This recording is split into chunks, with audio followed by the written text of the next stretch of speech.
Hola, bienvenidos. Les vamos a dar la bienvenida el día de hoy a nuestra cuarta jornada del primer Congreso Virtual de Educación Chile, uniendo prácticas en tiempos de distancia. El día de hoy tendremos la ponencia Acompañamiento psicopedagógico para estudiantes en situación de discapacidad con estrategias de permanencia en educación superior, la cual va a estar a cargo de Felipe Rojas. Él es profesional de la Universidad Andrés Bello de Chile. Él es psicopedagogo y magíster en educación, en ciencias de la educación, mención en docencia e investigación universitaria.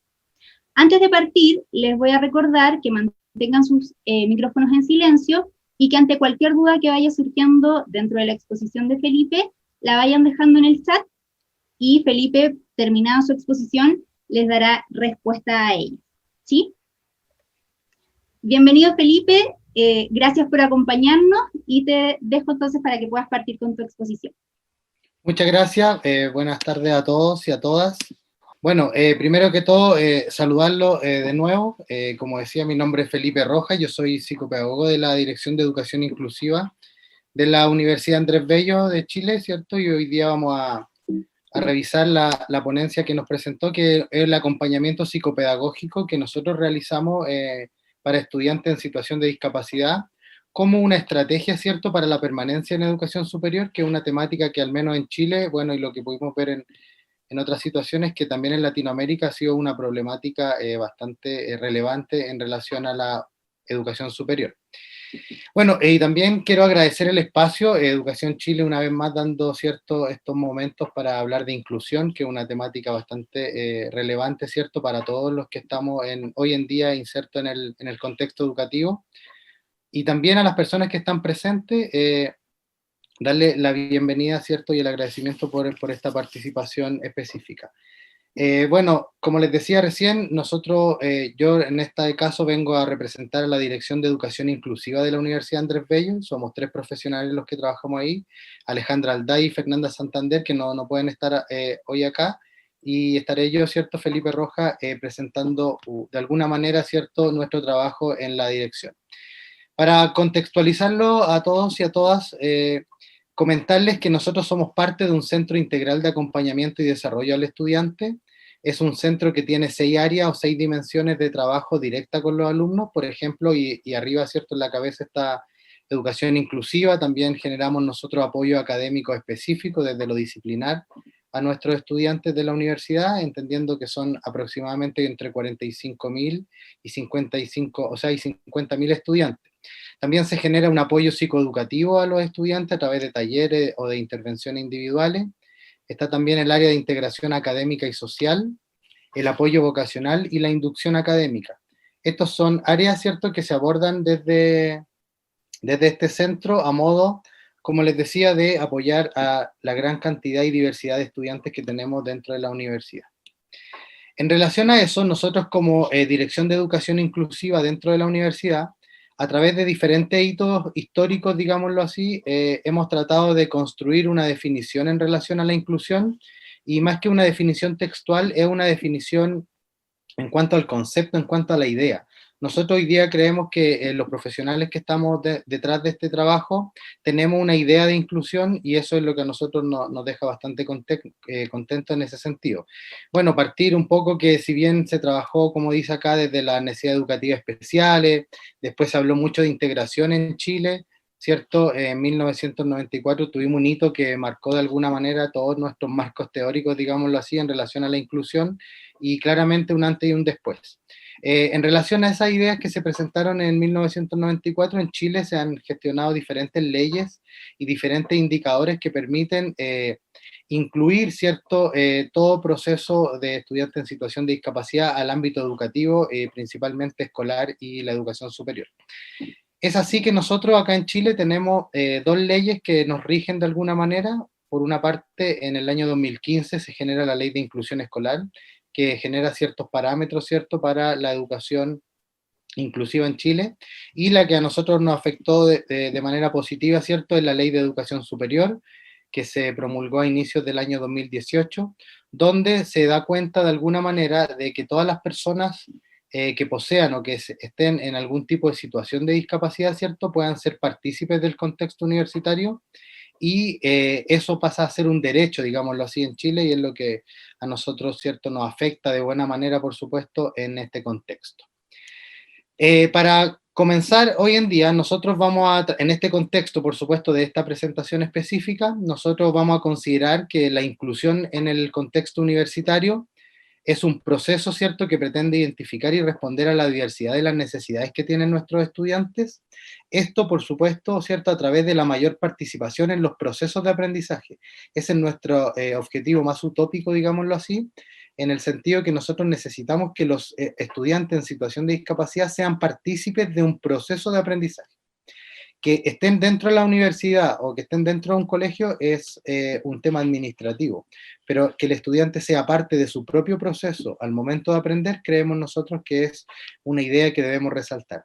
Como también en el aprendizaje, por supuesto que dentro de su cultura, también de su comunidad universitaria, y entendemos que este alineamiento, ¿cierto?, nos va a permitir a nosotros reducir la exclusión en la educación, tanto universitaria como escolar. Y por tanto, nuestra idea que nos va a guiar en este contexto, ¿cierto?, es que nosotros debemos valorar la diversidad como un elemento enriquecedor de las prácticas educativas. Es lo que tratamos de enseñar a los profesores de la universidad, o a tratar ¿cierto?, de promulgar esa idea de mirar la diversidad como un elemento enriquecedor y no, ¿cierto?, que pudiese afectar estos procesos de prácticas educativas. Es así que nosotros en la dirección de manera específica consideramos, como les decía recién, que los procesos de inclusión que se llevan dentro de la universidad son considerados como un proceso integral que pretende hacer efectivo sobre todo el derecho de todos los estudiantes para aprender y participar en un contexto específico. Esto nosotros lo podemos resaltar, ¿cierto?, o poder explicar, entendiendo que este proceso integral es un acompañamiento que está orientado al trabajo del alumno en un contexto específico disciplinar.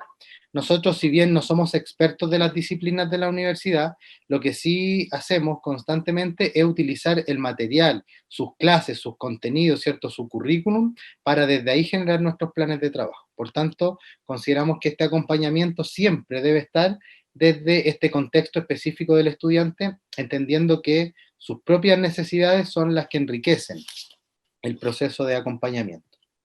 En relación a hacer efectivo el derecho de todos los estudiantes, nosotros dentro de la Dirección de Educación Inclusiva consideramos a todos los estudiantes como sujetos, ¿cierto?, que tienen, por ende, el derecho de una formación sin barrera que interfiera en los procesos de aprendizaje. Creemos que esa es la mayor exclusión que puede haber, en el sentido de que podemos tener un estudiante dentro de la sala de clase, pero que existen demasiadas barreras que no permiten que este estudiante pueda generar un proceso de aprendizaje. Y es ahí donde nosotros queremos destacar, ¿cierto?, la función de esta propuesta que vamos a ver hoy. Y por último, consideramos que esa participación del estudiante debe ser una construcción del propio conocimiento, tanto profesional como disciplinar. Y cuando hablamos de construcción de conocimiento, queremos expresarlo así para ir a la idea más básica del constructivismo, que es resaltar la interacción del sujeto con el entorno. Y desde ahí que él pueda construir, ¿cierto?, a través de la asimilación, sus propios conocimientos, ¿cierto?, sus propios, en este caso, que es un conocimiento profesional que es específico. Y dicho eso, todas estas ideas que yo estoy expresándoles, ¿cierto?, lo que pretenden es, por supuesto, eliminar barreras para el aprendizaje. Nosotros creemos que se puede hacer, acá como lo vemos en la imagen, un poco caricaturesco, ¿cierto?, pero es una idea que es la que tenemos que llevar nosotros al aula universitaria, que es generar antiguamente un apoyo para todos igual, después se genera un apoyo para un grupo de estudiantes, pero lo que de verdad debiésemos enfocarnos nosotros, que es esta última imagen, ¿cierto?, abajo, es que todos los estudiantes debiesen estar en un contexto, ¿cierto?, donde las barreras para el aprendizaje fuesen totalmente independientes de las características de la clase o del proceso formativo. Y en ese sentido, nosotros consideramos que existen ciertos pasos, ciertos lineamientos en general en el ámbito inclusivo para trabajar con estudiantes inclusivos, y los quisimos hoy día resaltar para, entendiendo que no todos son del contexto universitario, ¿cierto?, pero todos sí vamos a trabajar en algún momento con estudiantes en situación de discapacidad. Y en ese marco, ¿cierto?, es que consideramos fundamental que uno de los primeros contactos, digámoslo así, que tenemos que tener con nuestros estudiantes es un vínculo tanto cognitivo como emocional, ¿cierto? Este vínculo puede servir de gran manera, sobre todo con estudiantes que pudiesen tener diagnósticos, por ejemplo, de Asperger, ¿cierto? O algún tipo de trastorno específico del lenguaje, ¿cierto?, que tiene que ver con la comunicación mucho, etcétera. Y ahí que nosotros creemos que es fundamental este vínculo porque ha enriquecido mucho también nuestras prácticas. Recuerden que lo que vamos a ver hoy día es una experiencia de nuestra universidad con el trabajo de estos estudiantes. Otra característica que nosotros queremos resaltar hoy y entregarlo también a modo de sugerencia para las personas que en un futuro van a trabajar con este tipo de estudiantes es que es fundamental informarse sobre las características y cualidades del estudiante. Debemos mirarlo a él, si bien como un estudiante independiente, ¿cierto?, específico, que también sus características y cualidades van a ser propias, como también son todas las nuestras. Todos aprendemos y todos hacemos las cosas de diferente manera y también hay que mirar, ¿cierto?, este grupo de estudiantes del mismo enfoque. Otro elemento que es fundamental es que hay estudiantes que en el colegio, en nuestro contexto al menos, no lo han pasado muy bien, por tanto creemos que es fundamental promover la confianza desde las experiencias propias, desde lo que hemos vivido en la universidad, desde lo que se ha hecho, ¿cierto?, como experiencias anteriores, y en este sentido también nosotros intentamos promover mucho la mentoría, de que un estudiante, un par, ¿cierto?, pueda explicar las experiencias propias, el cómo trabajó las barreras, ¿cierto?, de aprendizaje que pudo encontrar en su inicio del año escolar, o sea, perdón, académico, a modo de generar este vínculo, ¿cierto?, no necesariamente con el profesional, sino también con su entorno. Y desde ahí nosotros consideramos que es fundamental desde esta confianza, ¿cierto?, trabajar las potencialidades del estudiante. En educación se ha repetido hace muchos años que siempre tenemos que trabajar desde lo que el alumno ya sabe, desde lo positivo, ¿cierto? Y nosotros consideramos que esta no es la excepción a esa regla, consideramos que hay que trabajar siempre desde la potencialidad, desde la mayor fortaleza que puede tener el estudiante y desde ahí, ¿cierto?, abordar otras barreras que pudiesen ser limitantes en el caso de estudiantes en situación de discapacidad. Y por último, también consideramos que un elemento fundamental es el promover las interacciones sociales y la mediación con el entorno. Hay muchas barreras de aprendizaje que tienen que ver con esta interacción social, con alumnos que quizás no tienen una comunicación muy asertiva, ¿cierto?, para dirigirse a sus compañeros, para hacer grupo, hemos visto mucha dificultad, ¿cierto?, en estos trabajos que son cooperativos, colaborativos, hoy día que se hace mucho en la universidad, y también ser mediadores con el entorno.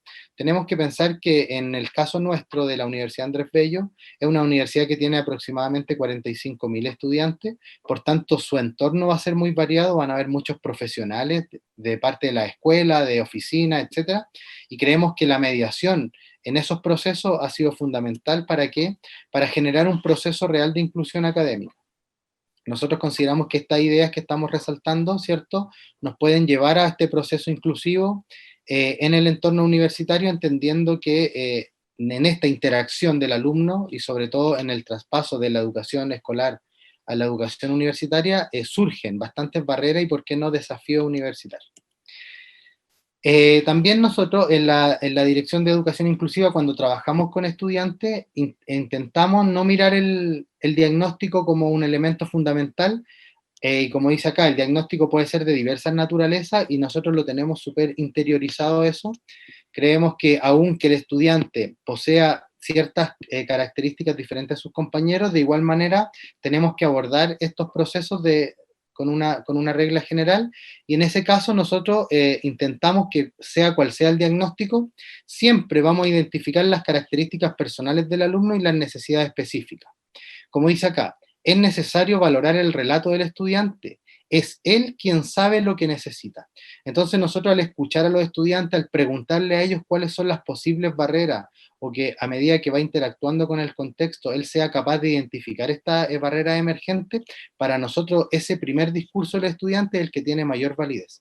Creemos que son personas con sus capacidades cognitivas totalmente desarrolladas y por eso están en la universidad, ¿cierto? Y en ese sentido creemos que el relato de ellos, el discurso que ellos nos pueden dar a nosotros de sus características, de sus necesidades, es una pieza fundamental para los procesos de intervención.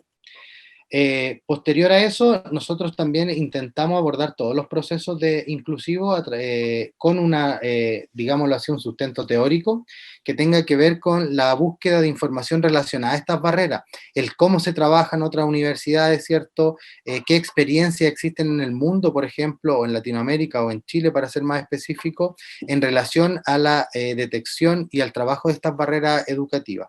Y todo esto se hace para una finalidad específica que sería el buscar respuesta a estas barreras y el saber o el inventar, ¿cierto? El crear en conjunto, el cómo podemos superarlas.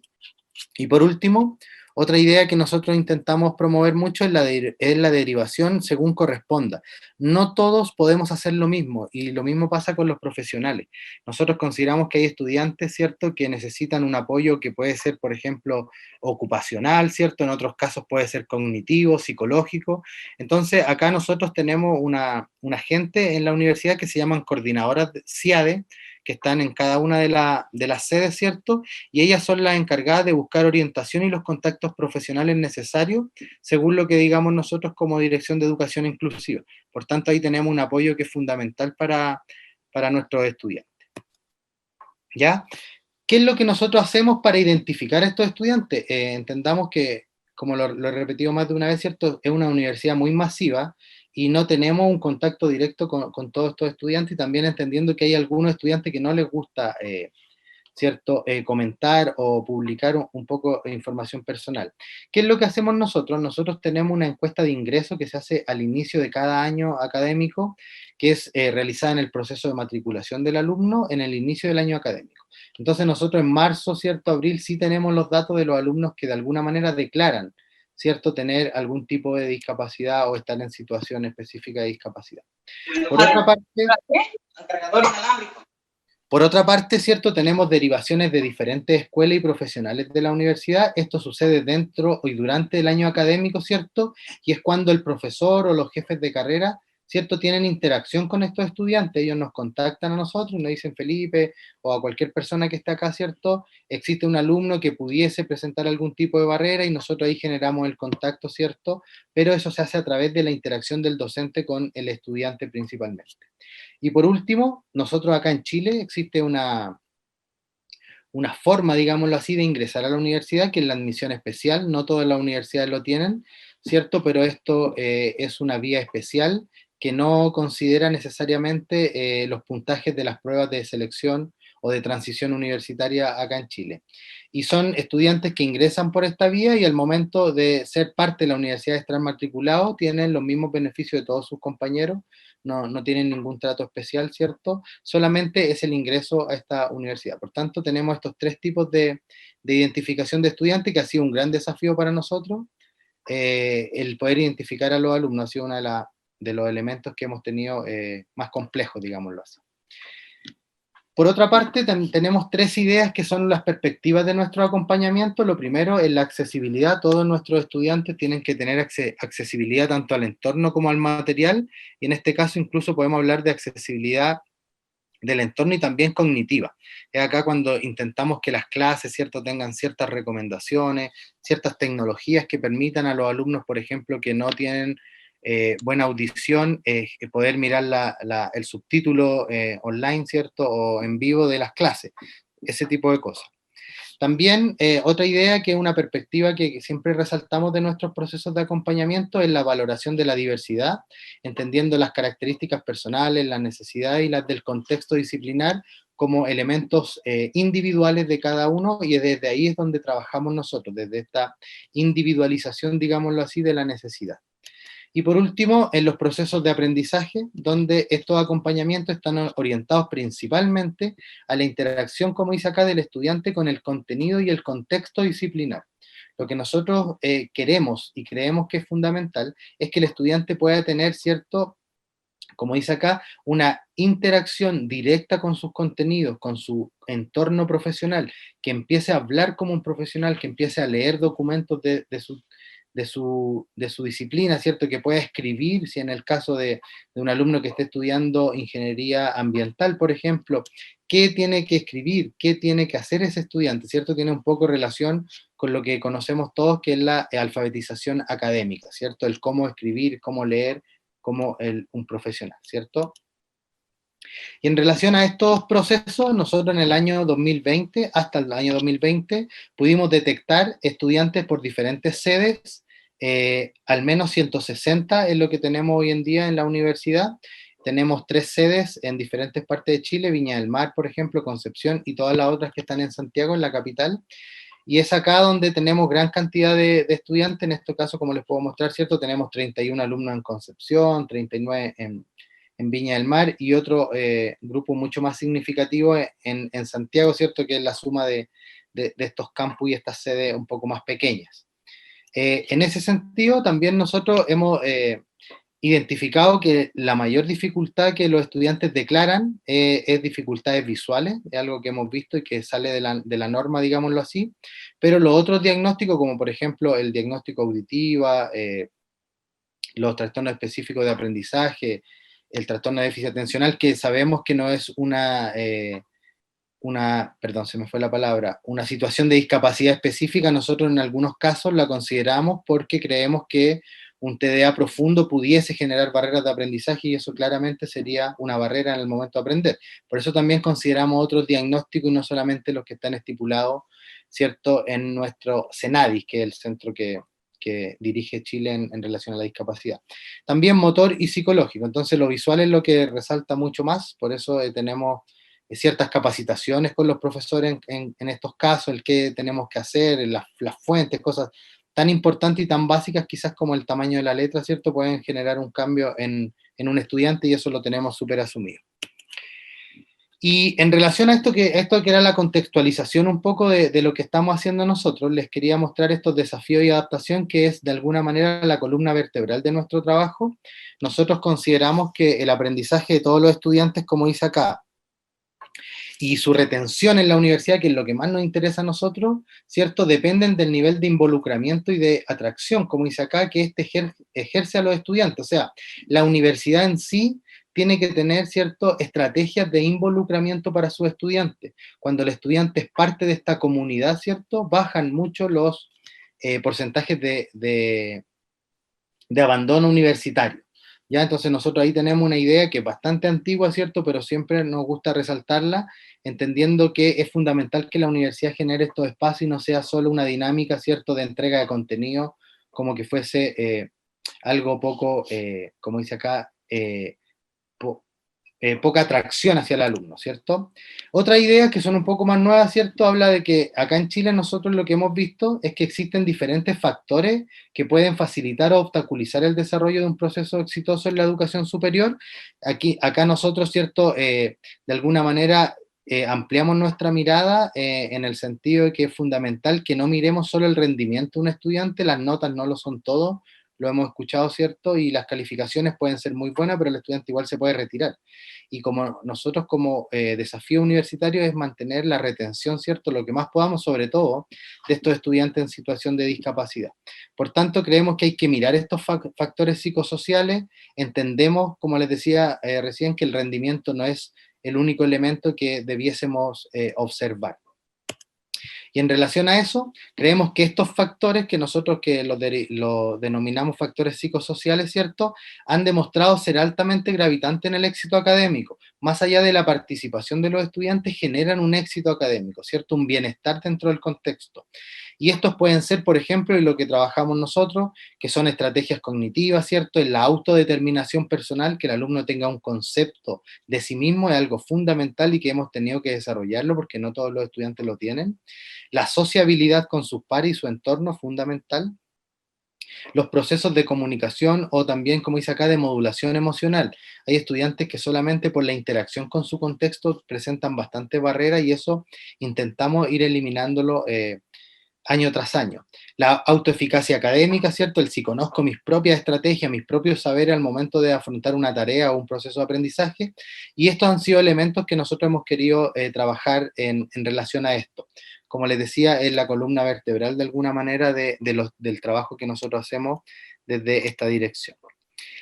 En el contexto propio de Chile, por ejemplo, en datos entregados por el Mineduc, al menos un 20% de la población de Chile, iguales o mayores de 18 años, se encuentra en situación de discapacidad en el ámbito general. Como dice acá, un total de 2 millones de personas de este universo, ¿cierto? Dice acá que un 9,1%, ¿cierto?, logra concluir los estudios superiores, o sea, es bastante bajo el porcentaje de los estudiantes que son matriculados en la universidad y que logran, ¿cierto?, terminar este proceso. Hay algunos estudiantes que sus procesos académicos se extienden bastante, casi en algunos casos el doble de lo que va con una carrera normal, ¿cierto?, o una formación específica. Y en este sentido, nosotros acá es donde vemos la mayor problemática y es lo que nosotros queremos, ¿cierto?, trabajar.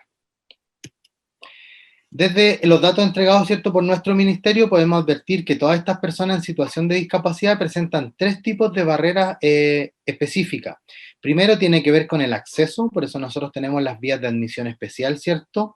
La permanencia, que tiene que ver, ¿cierto?, con el acompañamiento que se hace año tras año con los estudiantes, y también del egreso de la educación superior, que es el finalizar, ¿cierto?, con un buen proceso de tesis, de investigación, las prácticas profesionales, que en algunos casos pueden ser también barreras específicas para estos estudiantes. Nosotros intentamos apoyar a todos nuestros alumnos en estas tres etapas, ¿cierto?, como un proceso constante y continuo, ¿cierto?, que solamente puede ser, digámoslo así, dado de alta el estudiante cuando él lo considera necesario.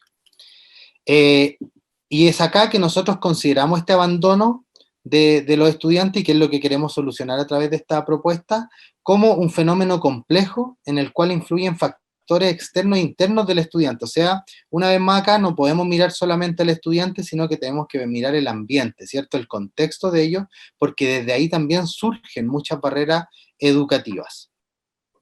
Y estos factores internos y externos siempre están relacionados a los contextos educativos en nuestro caso, ya porque nuestra bibliografía también ha tratado, ¿cierto?, en todo momento, de trabajar 100% con ámbitos educativos.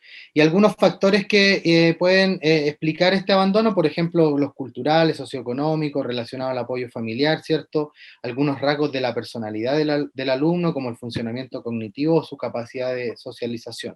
Son todas temáticas que nosotros estamos abordando día a día. Para trabajar nosotros estos desafíos universitarios que le hablábamos recién, ¿cierto? Estas barreras, nosotros nos hemos basado principalmente en tres documentos, que son tres documentos que tienen la misma línea temática, que es, por ejemplo, el abandono de los estudios universitarios, cuáles son los factores que influyen en ese sentido. También el diseño y valoración de una escala de preparatividad académica para la educación superior, y también los desafíos presentados por los autores Gallardo, Góñez, Sangüesa y Cruz, quienes muestran la transición de la educación secundaria a la educación superior. Y es ahí donde, según esta literatura, se generan los mayores desafíos, y es por eso que nosotros tenemos, ¿cierto?, nuestro foco en estudiantes de primer y segundo año principalmente, en la detección de este trabajo. Y desde ahí, nosotros como Dirección de Educación Inclusiva hemos trabajado cinco contextos, o sea, perdón, desafíos específicos, que es la capacidad de autoconocer de los estudiantes, el autoconocimiento, el autoconcepto académico, el que yo sé de mi aprendizaje, la modulación emocional, la comunicación asertiva y también la integración social, y son las 5 áreas que nosotros trabajamos en todos nuestros procesos de acompañamiento a estudiantes en situación de discapacidad.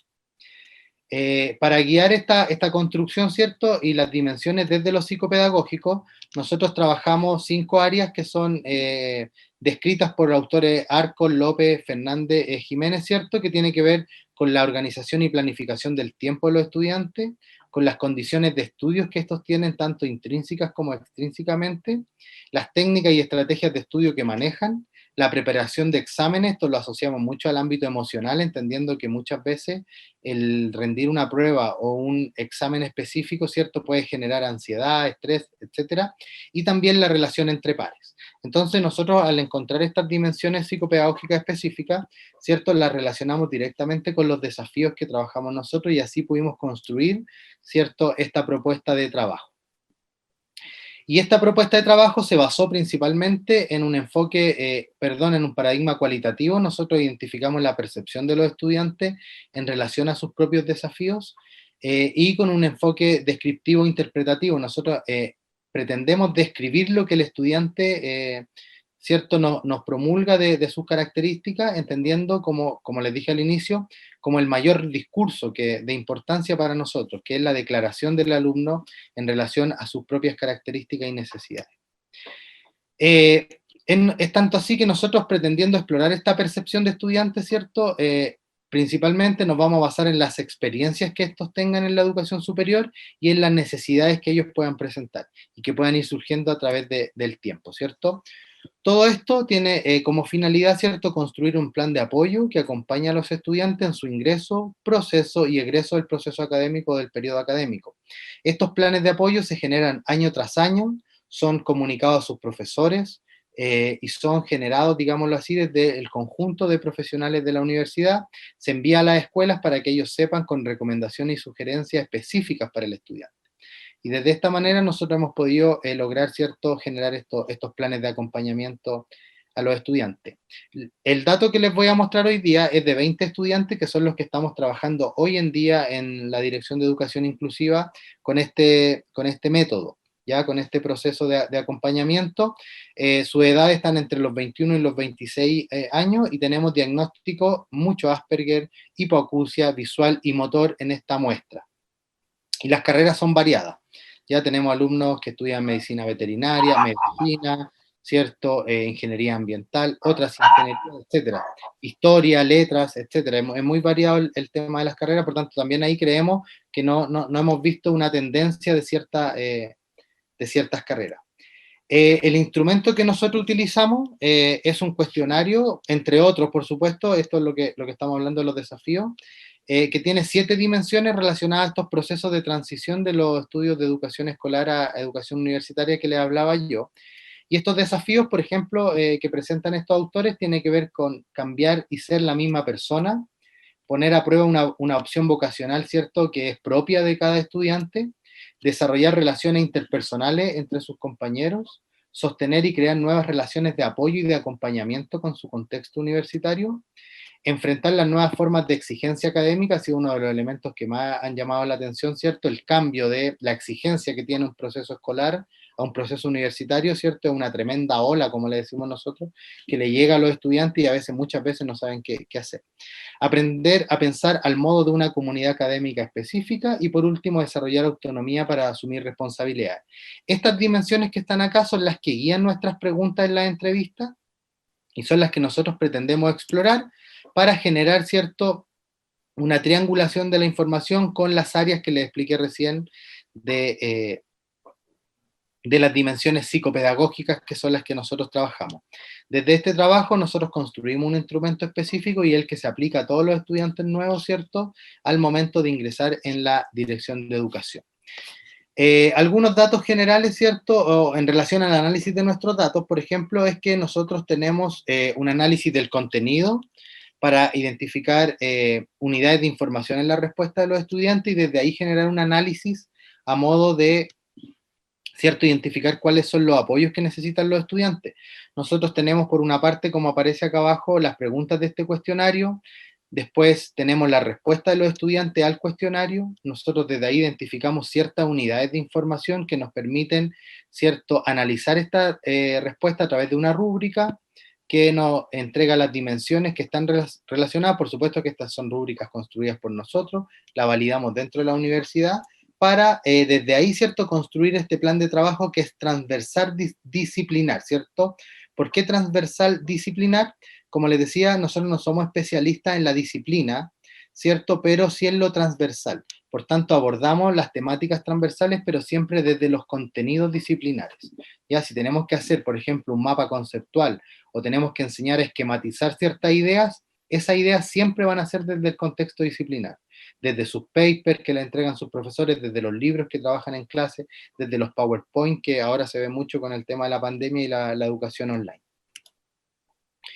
Y en relación a eso, y para ir finalizando, ¿cierto?, esta muestra, les voy a mostrar alguna síntesis de los resultados que tuvimos nosotros en relación a este trabajo. Por ejemplo, cuando hablamos de la dimensión de cambiar y ser la misma persona, dice acá, al mayor cambio en este proceso ha sido referido a las nuevas responsabilidades y deberes que tienen los estudiantes, que en años anteriores, ¿cierto?, no eran significativas. Entonces ellos sintieron que cambiaron, ¿cierto?, digámoslo así, ahora eran otras personas, nos decían ellos, pero tenía que ver con estas nuevas responsabilidades, con que tal cual, muy explícito lo decían, hago muchas más cosas que antes, nos planteaban a nosotros nuestros estudiantes en esta área.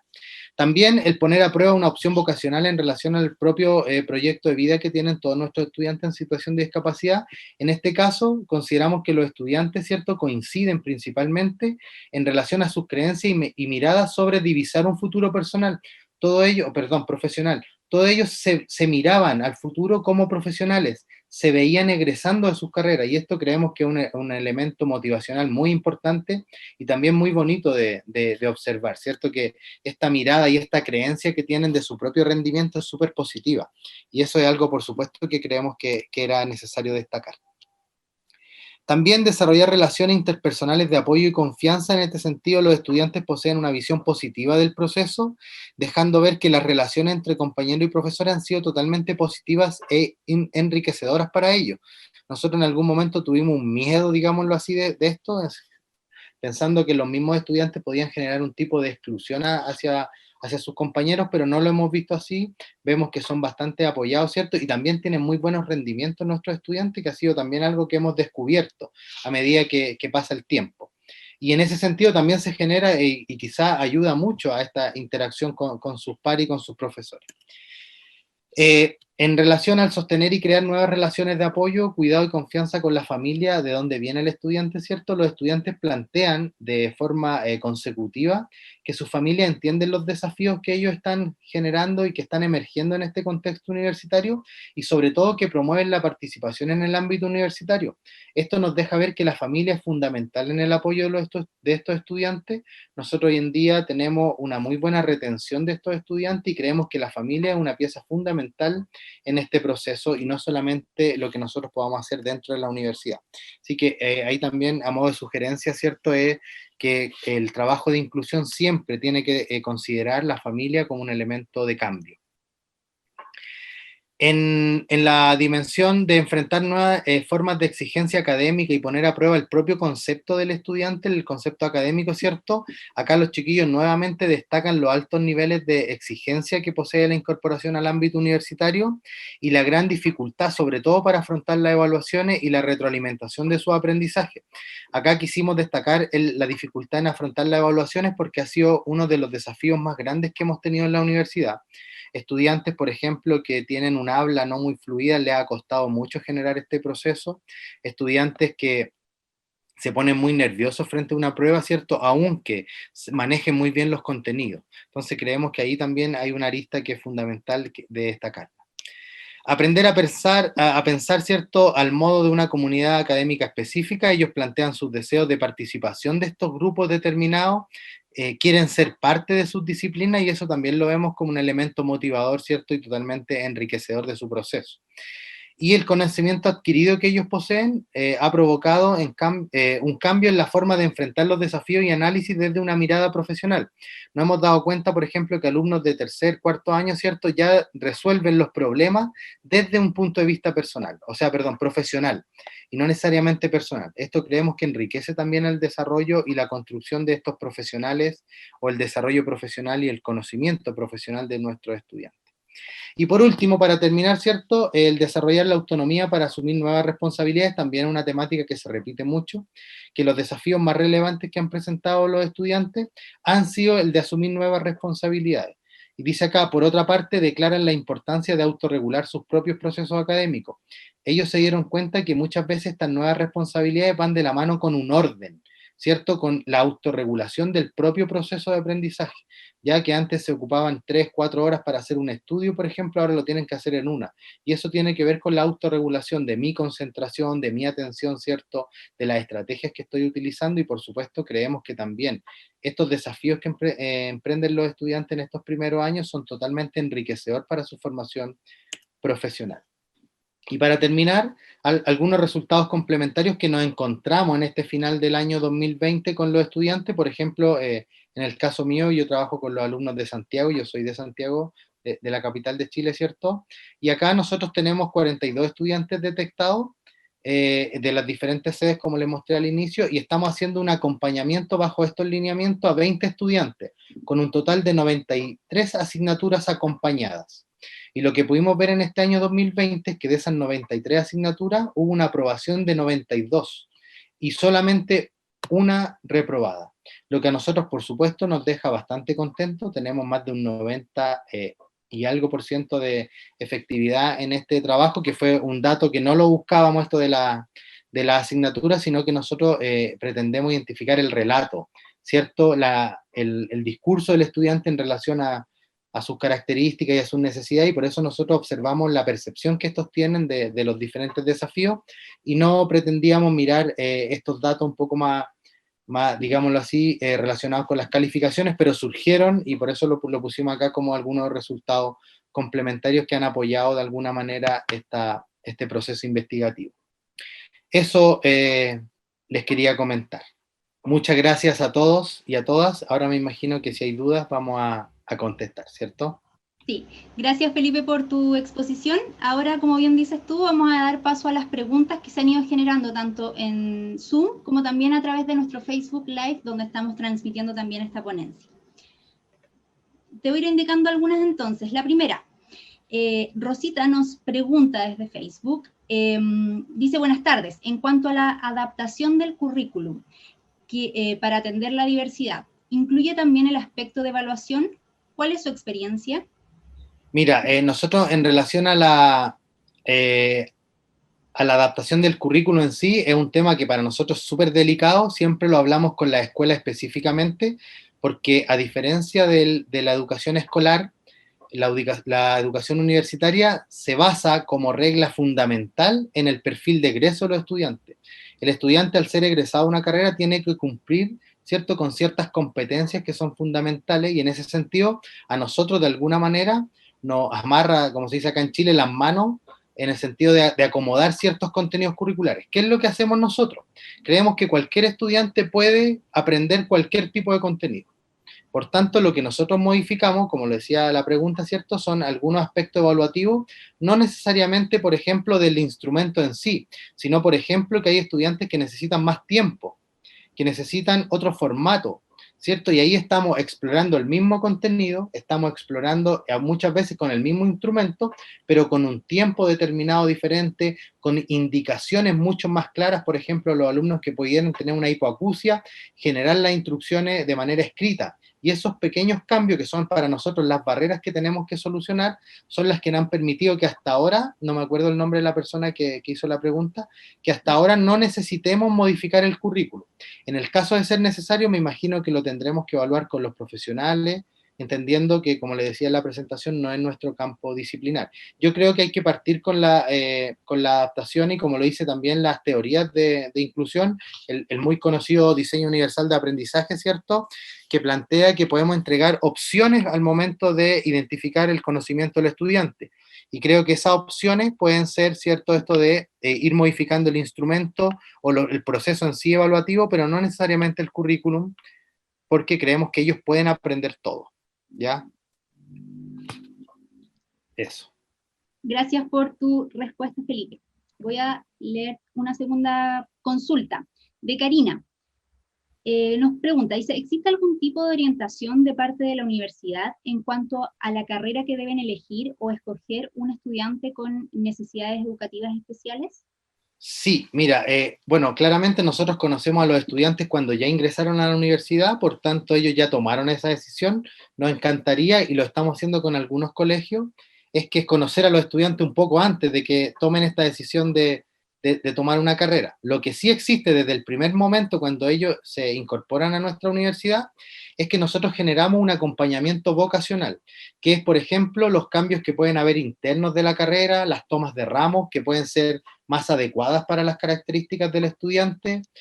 Por ejemplo, si el alumno está conforme con su carrera, nosotros le ayudamos a buscar un cambio interno en primera instancia para que sea parte de la universidad, y en el caso que no, lo apoyamos en todo momento cuando ellos también buscan otras instituciones. Hoy en día nosotros estamos con un grupo de estudiantes que terminaron su bachillerato en ciencias, por ejemplo, y están buscando alternativas en otras universidades, están buscando dentro de la universidad alumnos que en su primer año académicos, ¿cierto? Consideraban que eso era su vida, las ciencias, por ejemplo, me pasó con muchos alumnos de ciencia, y ellos consideraron que no, ahora necesito aprender otras cosas y han hecho cambios internos de carrera.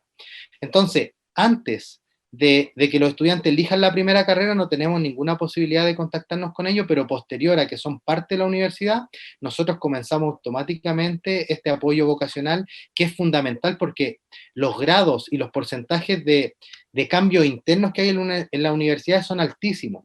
Y muchas veces, si ese cambio no está apoyado por un profesional, por un mediador específico educativo, ¿cierto? Puede ser que el estudiante tome la decisión o baje su motivación y diga, en verdad no me gusta la universidad y me salgo. Lo que nosotros queremos es que quizá no te gustó la carrera, quizás no te gustaron tus contenidos, pero la universidad va mucho más allá que eso y por tanto siempre pretendemos que el alumno, ¿cierto?, tenga un cambio y que siga estudiando. Eso es lo que quería decir. Eso, ojalá se haya respondido la pregunta. Gracias, Felipe. Otra consulta más, María nos dice muchas gracias por esta ponencia muy interesante. Una pregunta, ¿cómo definen en Chile la educación inclusiva? Mira, existen diferentes definiciones en Chile desde lo teórico, ¿cierto? Cada autor, por supuesto, y cada fundación hoy en día, las universidades generan muchas propuestas específicas de definición. Nosotros en Chile, y lo que estamos haciendo en la universidad específicamente, es que principalmente, y no lo voy a dar como una definición de inclusión, primero que todo creo que lo más importante y que hay que entender es que todos tenemos el mismo derecho de aprender. Eso es algo que es natural del ser humano, es parte de toda nuestra historia de vida como humanos, por tanto, partimos siempre desde ahí. Otro elemento, creemos que hay que considerar a los estudiantes como estudiantes con un derecho específico, como les decía, del aprendizaje, y por otra parte, que ellos son protagonistas de su propio aprendizaje, nosotros no le imponemos nada a ningún estudiante. Y otra cosa es que nosotros no nos centramos en el diagnóstico. Para nosotros todos tenemos características diferentes.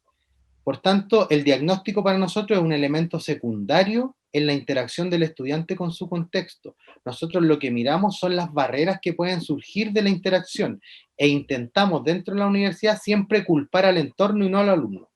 Y digo culpar para resaltar un poco la idea, en el sentido que nosotros creemos que las adaptaciones tienen que ser del contexto y de la situación de aprendizaje y no necesariamente del estudiante, como antiguamente se planteaban los conceptos de integración, ¿cierto? Nosotros acá en Chile tenemos programas de interacción escolar, donde el estudiante es quien tiene que de alguna manera adaptarse a este contexto o generar nuevas competencias. Nosotros abordamos el proceso desde un punto de vista diferente, ¿cierto? Donde consideramos que es el contexto, en este caso nosotros, las personas que trabajamos en la universidad, que debiésemos, ¿cierto?, integrar, incluir a esta persona, ¿cierto?, a través de nuestros cambios, de lo que podemos hacer.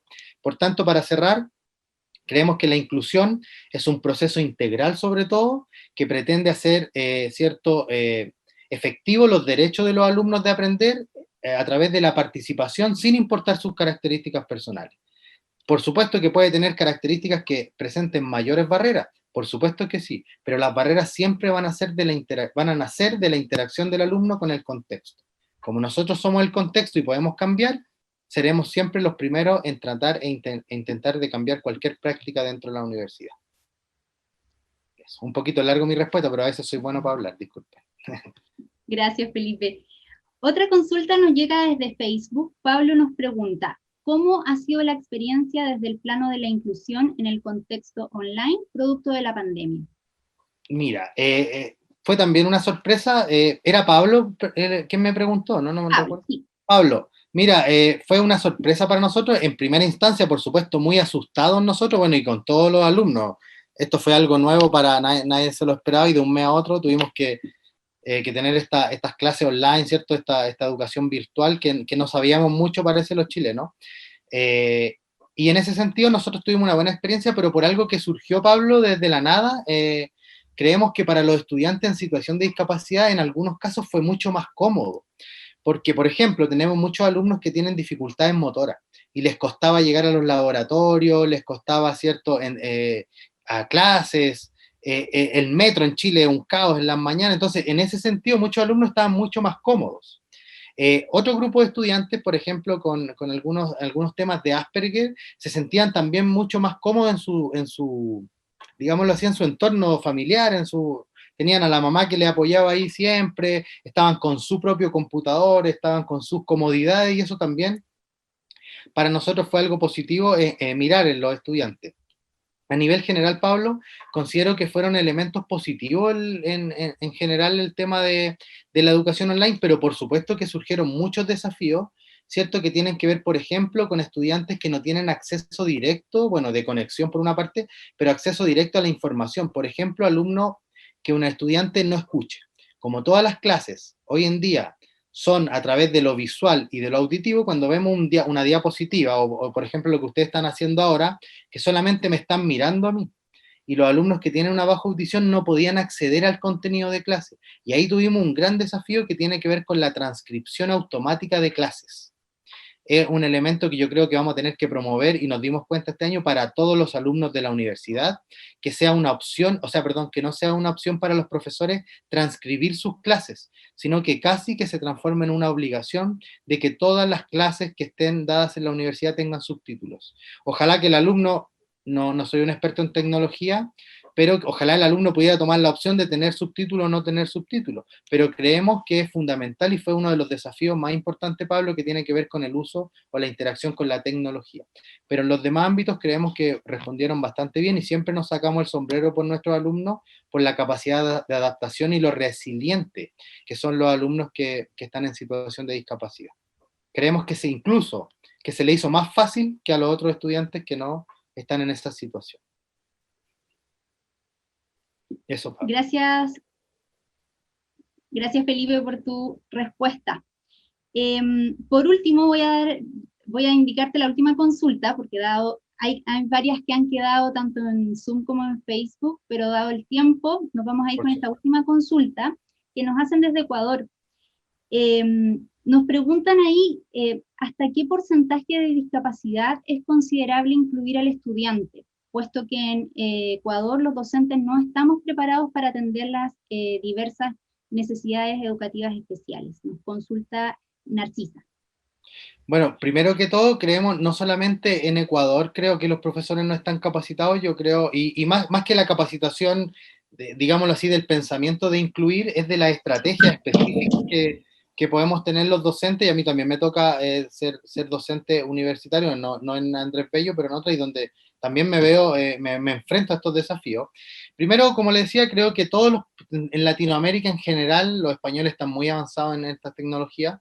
Creemos que tenemos un desconocimiento de la parte metodológica específica, la técnica, la didáctica para la enseñanza en estos contextos, y en ese sentido, nosotros lo que tratamos de promover son capacitaciones a los profesores donde podamos conversar estos temas, donde podamos mostrar ideas específicas del cómo abordar ese contenido, cómo a estudiantes, por ejemplo, que tienen un aprendizaje muy secuencial, que aprenden paso a paso, les podemos, ¿cierto?, entregar esta información de manera secuencial o también global, ¿cierto?, en ese sentido.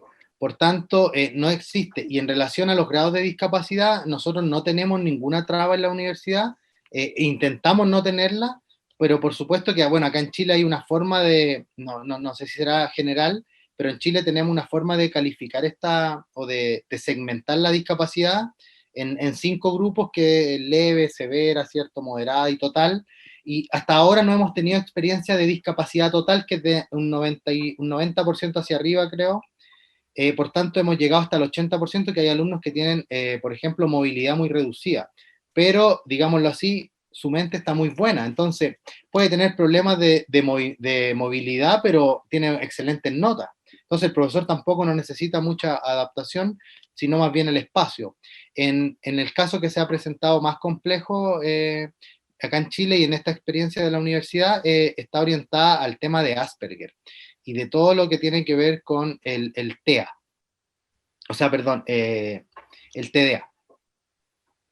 Y ahí creemos que hay un desafío porque los profesores necesitan más estrategia, mayor, y para eso nosotros, que es un trabajo que no lo mencioné ahora, pero para eso nosotros generamos una guía para docentes universitarios que se llama Orientaciones Pedagógicas para abordar la diversidad en aula universitaria. Y ese es un documento que tenemos nosotros que está basado en las ideas del diseño universal, donde nosotros entregamos estrategias y sugerencias a los profesores para trabajar 3 dimensiones fundamentales, que tienen que ver con la participación de los estudiantes en relación a la accesibilidad cognitiva de sus contenidos, en relación a la motivación, a la entrega de los contenidos, a la presentación, ¿cierto? A la representación de estos contenidos disciplinares, y también a la exploración y a la evaluación de los estudiantes. Esas 3 dimensiones son las que tenemos ya un año trabajando, y vamos trabajando por escuelas con grupos de profesores donde tenemos mayores estudiantes. Como decía que vamos a terminar con esta parte de las preguntas. Como decía, quedaron varias ahí en el tintero, pero la verdad que el tiempo no nos permite hacer más consultas. Nuevamente quiero agradecer tu participación, Felipe, en este congreso organizado por Educación Chile. También queremos agradecer a quienes se conectaron, por ejemplo, desde Perú, Ecuador, Colombia, México, Chile. Gracias por acompañarnos y les recuerdo que mañana vamos a tener una nueva ponencia y les voy a dejar ahí un video con más información una vez terminada esta reunión, esta sesión. Antes de despedirme, los quiero dejar invitados a que nos sigan en nuestras redes sociales. Estamos en LinkedIn, en Instagram, en Facebook y en nuestro canal de YouTube. También pueden conocer más de nosotros, de Educación Chile, en nuestra página web educacionchile.cl. Nos vemos mañana, que estén muy bien. Saludos a todos y a todas. Gracias por el espacio. Hasta luego.